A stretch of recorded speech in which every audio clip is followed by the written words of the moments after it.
Hello, everybody. It's now, well, it's just a few days over 2 weeks till surgery, and I just wanted to bring you up to speed a little bit.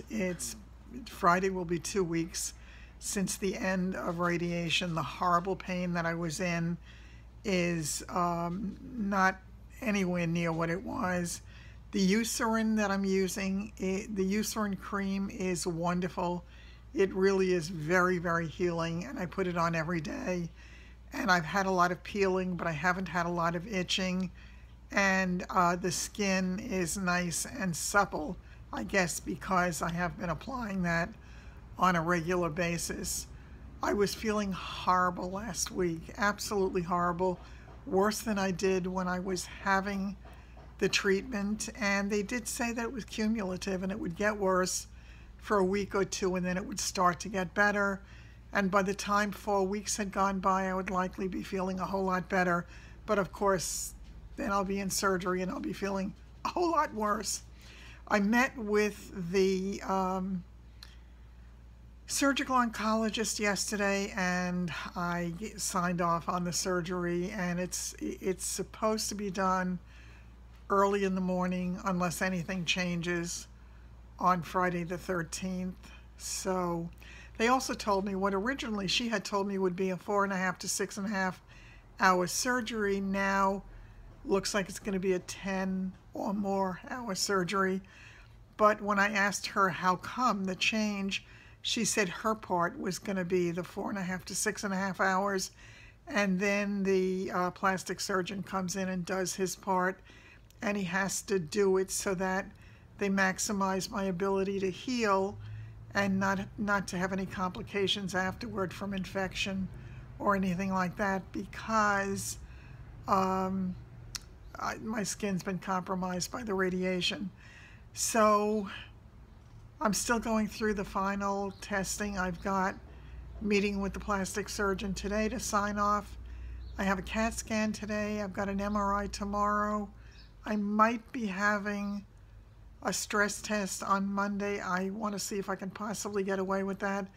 Turns out the new wrinkle was that when I went for my surgical clearance for my cardiologist, there were gross changes in my EKG, and it showed that there was a left bundle branch block. So he did an echo. The echo he was very happy with the results of. He told me from his point of view that he was good with the way I was, that my heart was working very well. I have no symptoms, and that was fine, but he didn't think that they would clear me for surgery, so that's why he scheduled the stress test. When I went in yesterday and I had my whole workup, my pre-surgical workup, from the most incredible nurse practitioner. I told her I wish she could be my doctor. She's a tiny little slip of a thing who is just so gentle and so knowledgeable and so nice that she made the experience as good as it possibly could be under the circumstances. So what she told me was, after they did an EKG and it also showed the left bundle branch block, and I was surprised because I've had many EKGs over the years, and the last one was done in March, and they were all fine. So this is something that happened within the last few months. Since it actually happened after I started radiation, I asked if the radiation could have done it. They all say they don't think so. But now I'm wondering if all the tension every single day with the radiation might have done it. Whatever it is, I feel lousy. So I'm going into this feeling not great. I'm losing weight still. I started out somewhere in the 160s. I don't know if it was 165 or something like that when I first went to Sloan. But I am now, as of yesterday, 151.8. So I've lost a considerable amount of weight.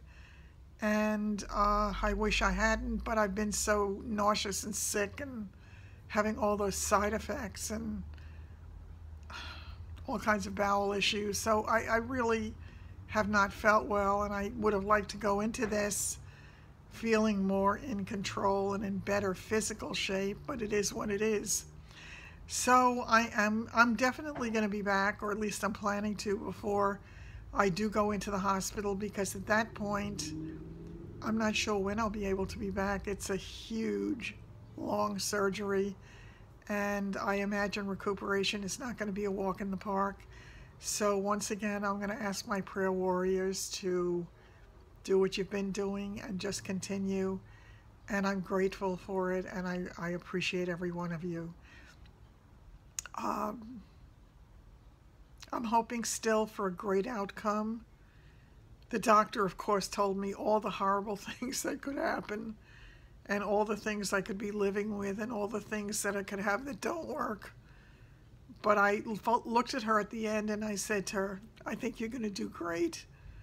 And she actually smiled. And I said, I think it's going to come out better than you think it's going to. But she said to me, it is huge, you know. So I did tell her that I wanted her to take pictures. She told me I'm going to have to remind her and remind her and remind her. But I want her to take pictures of it. I said, this thing has lived in my body for a long time. I want to see what it is. I want to identify the enemy and be happy that it's gone. And if I didn't say it, it's the tumor, not my tumor. See, I remembered. So they'll be taking the tumor out on the 13th, and I'm going to consider that my lucky day. I'm going to try to have my son be in touch with some people so that they can get word to you about how I'm doing.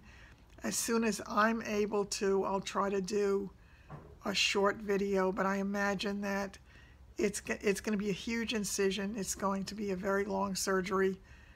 I'm sure my body is going to take time to bounce back from that, because much as I like to think I am, I'm no spring chicken. So I will do the best that I can. I definitely would like to come back to you before that. You know, it's an interesting thing. I have been seeing a whole lot of videos about things like the most important things to me, what I couldn't live without. I was the same. I was that person until now. The things that I couldn't live without, if you had asked me a year ago, would have been far different than the list I would give you today. So it's amazing how life can derail you for a while, or send you on a detour, and maybe give you a lesson that you really need to kind of set your priorities straight, because the things that were so important to me before, getting the latest wig that I love, or getting the latest makeup, or all of that, is monumentally unimportant at this point. What's important is doing the best I can on this journey, trying to heal this body, praying for some kind of a real medical miracle. And as I say, my goal is to do the very best that I can with what I'm given. I am very, very sad, and of course one of my wonderful subscribers, Andrew, alerted me yesterday to the fact that Emily Hayward lost her battle to that terrible, terrible cancer that she's fought for all these years, and she fought valiantly. She fought like a warrior, and God bless her and wrap his arms around her. She definitely earned her place in heaven. I never saw anybody work so hard, so tirelessly, and so without self-pity, and always looking to the bright side, always trying to see the possibilities rather than the dire prognoses. So God bless you, Emily. Take care. I will, as I say, hopefully come back a few times in the couple of weeks that we have left. I'm trying desperately to get things done in my house and to buy the things I need to have ready. I need to get food that I can eat. I need to, for the first time in many years, I need to look for fattening food. So that'll be a good thing. I think I'd like lots of mashed potatoes loaded with butter and sour cream, and I know that's not good for me, but what the hell? What the hey?